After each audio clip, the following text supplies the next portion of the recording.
یہ لوگ کل بدعت ضلالہ، بات دور نکل گئی. یہ جو لوگ اس حدیث کو حوالہ بنا کے کہتے ہیں کہ ہر بدعت گمراہی ہے، اس کی تشریح نبی پاک علیہ السلام کے دوسرے فرمان میں موجود ہے. صحیح مسلم کے اندر یہ حدیث اور ترمذی میں بھی یہ حدیث موجود ہے. یہ ذرا دل کے کان کھول کے یہ حدیث سننا. جب تمہیں کوئی میلاد کی جھنڈیوں پہ بدعت کا فتویٰ لگائے تو یہ حدیث ضرور سنانا. حدیث صحیح ستہ میں، مسلم میں بھی ہے، ترمذی شریف کے اندر بھی ہے. میرے آقا فرماتے ہیں من سن فی الاسلام سنتا حسنا، جو اسلام کے اندر نیا طریقہ ایجاد کرے. من سنہ، جس نے ایجاد کیا، فی الاسلامی، اسلام کے اندر، سنتا حسنا، کوئی اچھا طریقہ اسلام کے اندر نیا ایجاد کیا. ایک تو ہے حضور فرماتے ہیں تم پر میری اور میرے خلفاء کی سنت لازم ہے. اب وہ جو خلفاء نے ایجاد کر دیا وہ نیا طریقہ نہیں. یہ بات ہے کہ جو خلفاء کے دور سے بھی بعد میں عموم ہے اس میں، من سننا، جس نے بھی ایجاد کیا، وہ ایجاد کرنے والا صحابی ہو، تابعی ہو، تبع تابعین میں سے کوئی ہو، ائمہ مجتہدین میں سے کوئی ہو، کوئی ہو، جس صدی کے اندر بھی ہو، 1400 سال کے بعد ہو، کسی صدی کے اندر بھی اسلام طریقہ ایجاد کرے اسلام میں. آج اس وقت ہم کہتے ہیں نا کہ تم کہتے ہو ہر بدعت گمراہی ہے، تو وہ لوگ کہتے ہیں ہمارا سوال ہے کہ دین کے اندر نیا طریقہ ایجاد کرنا یہ بدعت ہے. بقیہ کپڑے نئے انداز کے پہن لینا جیسے صحابہ نے نہیں پہنے تھے، یہ کالر صحابہ کے دور میں نہیں تھا، بعد میں ایجاد ہوا، تو یہ بدعت نہیں، کیونکہ یہ طریقہ دین میں نہیں. ہماری بات ہے جو دین میں نیا طریقہ نکالے یہ گمراہی ہے. تو ہم کہتے ہیں لفظ سنو، میرے آقا فرماتے ہیں من سن فی الاسلام، طریقہ ایجاد کرے اسلام میں، اس کا طریقہ انسانی ضروریات سے نہ ہو، لباس سے نہ ہو، تمہارے کھانے سے نہ ہو، اس نئے کام کا تعلق دین سے ہو. من سن فی الاسلام، ایجاد کرے اسلام کے اندر یہ اچھا طریقہ اچھا ہو. اور اچھے کی پہچان کیا ہے؟ میرے محبوب کا ایک اور فرمان، حضور فرماتے ہیں جسے مسلمان اچھا سمجھے وہ اللہ کے ہاں بھی اچھا ہوتا ہے. جسے مسلمان اچھا سمجھے، پہلی شرط یہ ہے وہ اچھا کام قرآن سے نہ ٹکرائے، حدیث رسول سے نہ ٹکرائے، اجماع امت سے نہ ٹکرائے، کام نیا ہو. مسلمان اچھا سمجھتے ہیں تو فرمایا کہ وہ اللہ کے ہاں بھی اچھا ہے. اب جس نے ایجاد کر لیا کیا ہوگا اسے؟ کیا اسے بدعتی کہیں گے؟ کیا اسے یہ کہیں گے کہ تم نے گمراہی کا کام کیا؟ نہیں. میرے آقا فرماتے ہیں فَلَهَا أَجْرُهَا، سبحان اللہ، فرمایا اسے نیا کام ایجاد کرنے پہ اللہ اجر عطا فرمائے گا. فَلَهَا أَجْرُهَا، صرف اسے ہی اجر نہیں ملے گا، وَأَجْرُ مَنْ عَمِلَ بِهَا، قیامت تک اس بندے کے ایجاد کیے ہوئے طریقے پہ جو عمل کرے گا، فرمایا رب ذوالجلال ان عمل کرنے والوں کو بھی اجر عطا فرمائے گا. وَأَجْرُ مَنْ عَمِلَ بِهَا، ملے گا اجر کب تک؟ میرے آقا فرماتے ہیں إِلَى يَوْمِ الْقِيَامَةِ، ایک دن نہیں، 2 دن نہیں، 1 سال نہیں، فرمایا اللہ قیامت تک اس بندے کو اجر عطا فرماتا رہے گا. جس نے ایجاد کیا اجر اس کے لیے بھی ہے، اور جو قیامت تک اس پہ عمل کرے گا رب ذوالجلال قیامت تک ان کو اس پہ اجر دے گا. آج دیکھو دین کے اندر میں مثال دیتا ہوں، ختم بخاری یعنی بخاری شریف کا ختم یا تکمیل بخاری، یہ کام وہ طبقہ بھی کرتا ہے، لیکن اس کو ختم بخاری کا نام نہیں دیتے. یعنی بخاری شریف جب مدارس کے اندر اس کا اختتام ہوتا ہے تو ہم نام دیتے ہیں ختم بخاری کا پروگرام، ختم بخاری کی محافل. تو یہ لوگ بھی اپنے مدارس میں یہ کام کرتے ہیں، لیکن چونکہ لفظ ختم سے تکلیف ہے وہ نام دیتے ہیں تکمیل بخاری شریف. ہم کہتے ہیں تکمیل بخاری دکھاؤ کس صحابی نے کیا ہے. کس صحابی نے تکمیل بخاری شریف کیا؟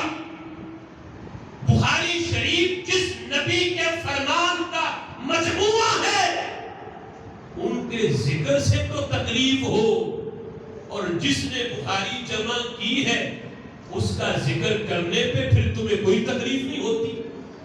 بخاری جس نبی کے فرمان کا مجموعہ، نبی پاک علیہ الصلوۃ والسلام کے فرمان ہے، احادیث ہے، جس بخاری میں ہم ان کا ذکر کرنے بیٹھے تو لوگ کہتے ہیں صحابہ سے دکھاؤ. تو تکمیل بخاری کس صحابی نے کیا؟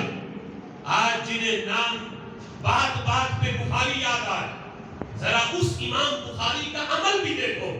ان لوگوں کے ہاں کل بدعت ضلالہ، کل بدعت ضلالہ، ہر بدعت گمراہی ہے. تو تمہارے اس فتوے سے امام بخاری کیسے بچیں گے؟ امام بخاری کا عمل نہ صحابہ کے دور سے کوئی دکھا سکتا ہے، نہ تابعین کے دور سے کوئی دکھا سکتا ہے. امام بخاری نے وہ کام ایجاد کیا. آج جب امام بخاری کا ذکر کرتے ہو تو اسے امام بخاری کی تعریف میں بیان کرتے ہو کہ امام بخاری کی تعریف یہ ہے کہ وہ یہ کام کرتے رہے. تو پھر جب اس موقع پر کلو بدعت گمراہی نہیں تو بازار سجانے پہ بھی گمراہی کا فتویٰ نہیں ہے. سبحان اللہ. سنو امام بخاری کا عمل. امام بخاری رحمۃ اللہ علیہ کا عمل کرتے تھے. پوچھا گیا بخاری شریف لکھنے کا انداز کیا تھا؟ تو امام بخاری کہتے ہیں میں نے 4000 کے قریب اگر مقررات کو حذف کریں تو بخاری شریف کی حدیث کی تعداد بنتی ہے، اور اگر کل مجموعہ تو 7000 کے قریب ہے. مقررات کے ایک حدیث کو کئی مرتبہ لائے، اگر اس کو حذف کر دیا جائے تو 4000 کے قریب تعداد ہے. اگر 4000 ہی لے لو تو امام بخاری کہتے ہیں ما وضعت فی کتابی حدیثا الا اتصلت قبل ذلك وصلیت رکعتین. کہتے ہیں ہر حدیث لکھنے سے پہلے، ہر حدیث لکھنے سے پہلے سبحان اللہ میں نے کیا کام کیا؟ کہتے 2 کام کیے ہیں. ایک تو میں ہر حدیث لکھنے سے پہلے تازہ غسل کرتا. سبحان اللہ. ہر حدیث لکھنے سے پہلے تازہ غسل کرتا. کیا ایک حدیث لکھنے کے بعد یہ غسل پرانا ہو گیا؟ نہیں، یہ ادب ہے، یہ تعظیم نبی ہے جو امام بخاری کر کے دکھا رہے ہیں. کسی صحابی سے ثابت نہیں، کسی تابعی سے ثابت نہیں، کسی کا یہ فرمان نہیں کہ کسی نے کہا ہو کہ جب حدیث رسول لکھو تو تازہ غسل کرنا یہ ضروری ہے، یا کسی نے مستحب ہی کہا ہو. کوئی قول حدیث رسول کسی صحابی کا نہیں دکھا سکتا. امام بخاری کی اپنی ایجاد ہے. کہتے ہیں ہر حدیث لکھنے سے پہلے تازہ غسل کیا، اور ہر حدیث لکھنے سے پہلے میں 2 رکعتیں نفل پڑھا کرتا تھا. سبحان اللہ. ہر حدیث لکھنے سے پہلے. مجھے بتاؤ 2 رکعت نفل پڑھنا کسی موقع پر کیا یہ دین میں نیا کام نہیں ہے؟ یہ ایجاد دین میں ہے. حدیث لکھنے سے پہلے غسل کرنا یہ ایجاد بھی دین میں ہے. امام بخاری نے کی ہے. آج نجدی بھی اسے تعریف امام بخاری میں ذکر کرے، گمراہی کا فتویٰ نہ کرے، اس لیے کہ یہ کام تعظیم نبی کا ہے. تو ہم کہتے ہیں جس کام کے اندر تعظیم نبی ہوگی، جب یہاں گمراہی کا فتویٰ نہیں ہے تو میلاد کی جھنڈیوں پہ اور لائٹوں پہ بھی گمراہی کا فتویٰ نہیں ہے. اس لیے کہ یہ کام بھی تعظیم نبی کا ہے، اور ہر وقت بدلنے کے ساتھ اس کا طریقہ بدلتا ہے. صحابہ کے دور میں انہیں کیا ضرورت تھی کہ حضور کے دعائے دہن کو چھوڑ کے یا وضو کے مستعمل پانی کو چھوڑ کے میلاد کی جھنڈیاں لگا کے تعظیم نبی کرتے؟ ضرورت ہی نہیں تھی. جن کے پاس رسول اللہ کے منہ مبارک ہو تعظیم کرنے کے لیے، جن کے پاس حضور کا دعائے دہن ہو تعظیم نبی کے لیے، جن کے پاس نبی پاک علیہ الصلوۃ والسلام کے وضو کا مستعمل پانی ہو تعظیم نبی کے لیے، انہیں کیا ضرورت تھی یہ کام کرنے کی؟ ہمیں یہ چیزیں میسر نہیں. اس لیے ہمیں ضرورت ہے کہ ہم آج وہ کام کہ جس سے دشمن نبی کا دل چلے، تب دل